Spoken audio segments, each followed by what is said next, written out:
tout le monde, bienvenue sur la chaîne de Léo et Max.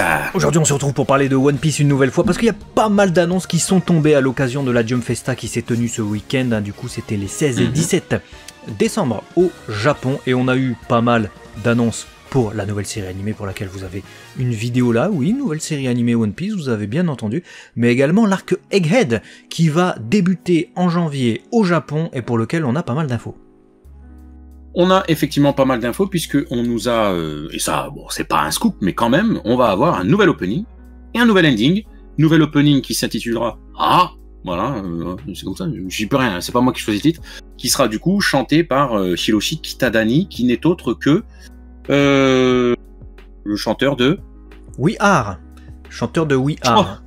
Eh oui, We Are, du coup, alors, on nous disait retour aux sources pour Egghead, etc.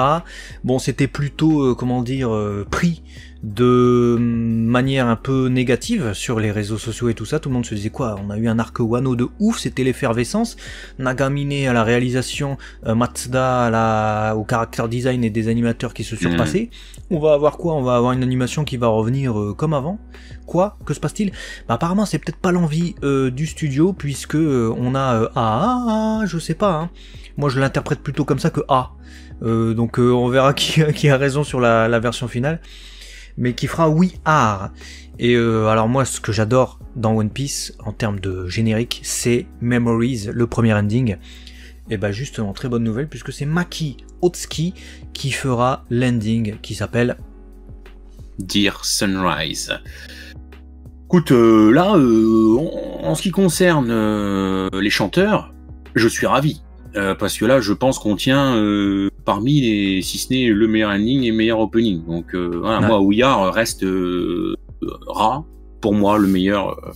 Enfin, moi, quand je pense One Piece, tu me demandes un opening, c'est le premier qui me vient en tête. Tu vois. We Are, c'est tellement, c'est même plus un opening pour moi, ça colle, tu vois. Donc, je suis très content et en même temps, je pense qu'il faut se méfier du, comment dirais-je, c'est un enjeu énorme parce qu'il va être attendu au tournant, notre cher Hiroshi Kitadani, parce que bon, s'il fait pas aussi bien ou si ça pue, voilà, son nom est quand même associé à We Are, voilà. Donc je trouve que c'est bon, ça ne pourra pas être aussi bien pour deux raisons de toute manière, c'est qu'il y a la dose de nostalgie qui touche absolument tous les fans de One Piece lorsque tu parles de We Are ou de Memories. Et ces deux génériques, donc opening et ending, ont déjà été utilisés même dans les films et dans la série animée en tant qu'insert song ou même ending supplémentaire pour justement faire un rappel nostalgique au début de One Piece, ou comme quoi un peu ce sont les thèmes de base de l'anime One Piece, en tout cas de Toei Animation. Donc pour moi ça nous touchera jamais pareil. Après oui, j'espère comme toi que ce sera très bien. J'ai une plus grosse attente sur non, finalement j'ai autant d'attentes pour les deux. J'allais dire une plus grosse attente sur l'ending, non, j'ai autant d'attentes sur les deux parce que l'opening c'est ce qu'on va se taper dès le début. Donc ça va nous saouler si on l'a 150 épisodes et qu'il est insupportable. Donc j'espère oui un bon opening. Après du coup aussi, on se posait la question, est-ce que l'opening qu'on a en ce moment de One Piece allait rester même pendant Egghead, parce que c'est vrai qu'il a été mis tardivement. Et ben écoutez, on a la réponse avec ça, hein. Il va virer. Il va dégager. Donc ça sera juste un petit opening de transition quoi en fait. Ouais, c'est ça. Donc gageons que cet opening soit beau. En tout cas, ça annonce la couleur de l'arc Egghead, et quand on parle de couleur, on parle aussi de voix, puisque nouveaux personnages, nouvelles interprétations, et on a du coup pas moins de 7 nouvelles annonces qui ont été faites sur les seiyuu. Voilà, et on va commencer par Vegapunk, qui sera interprété par Yohei Tadano. Bonne nouvelle, Rick et Morty, du coup, c'est lui qui fait le professeur, donc il a une voix de professeur, et on le voit d'ailleurs dans pas mal de rôles, hein. Il fait aussi un professeur dans Yurei Deko et dans pas mal d'animés japonais. Il fait aussi Gen, pour ceux qui connaissent dans Street Fighter. C'est un seiyuu qui est prolifique, mais qui est connu aussi pour faire pas mal de personnages âgés. J'ai écouté sa voix. Je vous invite à écouter sa voix dans le lien qui est dans la description, et vous verrez. Je trouve que ça peut le faire de ouf. Ouais, ça peut le faire. Ça peut clairement le faire. Après, tout est toujours question d'interprétation, mais bon, ça peut coller. Ça peut coller, vraiment. Il a le... le timbre de voix qui peut, je pense, autant coller à la connerie qu'au sérieux. Parce que Vegapunk, vous verrez, on vous en dit pas plus, hein, parce que on a lu le manga, mais c'est ça. Donc on voit. Bah écoute, on peut continuer du coup sur Shaka. Shaka qui sera lui interprété par Shuhei Sakaguchi. Voilà, pour les fans de Haikyuu, c'est Yusuke Takinoue. Donc peut-être que ça vous dit quelque chose, hein. Moi ça me dit rien vu que j'ai pas vu Haikyuu. C'est aussi le narrateur de Pony Pony Dash. Dans Tiger and Bunny, il faisait Mattia Ingram. Yeah. Non, moi j'avais bien aimé sur Yusuke, donc ça peut le faire, mais il est un peu plus jeune que ce à quoi je m'attendais, donc on verra. Écoute, on verra sur le rôle. Voilà. Ouais. Lilith Aya Hirano.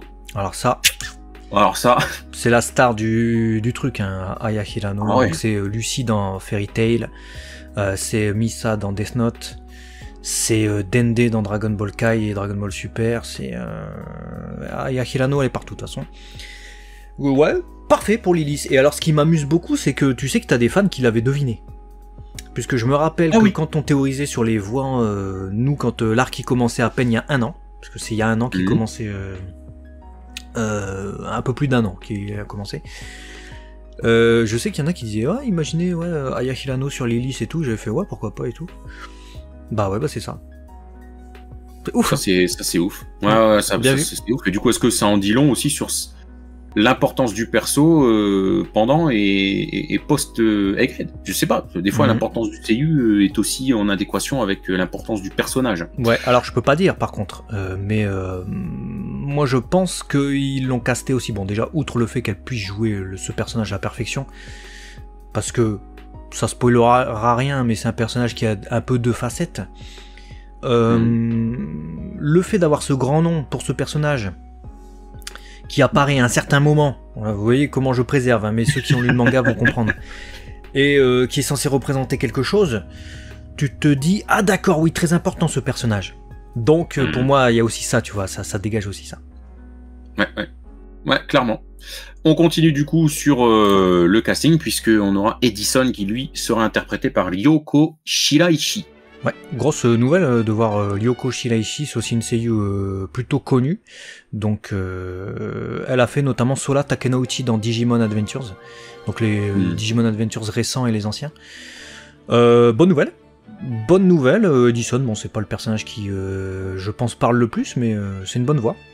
On a ensuite pour Pythagoras Tokuyoshi Kawashima qui a été casté. Pour le coup, c'est le seul que je connais pas parmi la liste, donc je pourrais pas vous aider. Mais si jamais vous reconnaissez des rôles parmi ceux que vous voyez là, n'hésitez pas à nous dire ce que vous pensez un peu du seiyuu, de la voix et de ce qu'il a fait. Ensuite, on aura pour le rôle d'Atlas Kaede Hondo qui lui prêtera sa voix, qui est plutôt connu, mais surtout pour ce rôle que tu vas nous annoncer. C'est toi qui me l'as dit, hein, qu'elle faisait Elaina dans l'anime Elaina, dont on nous a parlé d'ailleurs assez récemment sur Abaka, notre chaîne de produits dérivés d'ailleurs. Allez voir, il y a une vidéo pour tous ceux qui aiment les figurines One Piece. Ça vient tout juste de popper à la Jump Festa. Moi, en ce qui me concerne, je l'ai vu surtout dans le rôle de Kirisame dans Dr. Stone, et apparemment elle faisait aussi le petit frère de Tanjiro, donc Shigeru Kamado, dans Demon Slayer, voilà. Donc le rôle d'Atlas, pourquoi pas, j'ai envie de dire. Et puis York, importante York, pour ses passages aux toilettes. On va pas spoiler, donc on va dire que ça. Mutsumi Tamura, qui fera York et qui est la voix de Belzebub dans Sandland, le film d'animation qui est sorti l'été dernier au Japon, donc l'adaptation du manga d'Akira Toriyama, Sandland, mais également dans la nouvelle série Sandland qui va débarquer, puisque il y aura une série d'animation Sandland.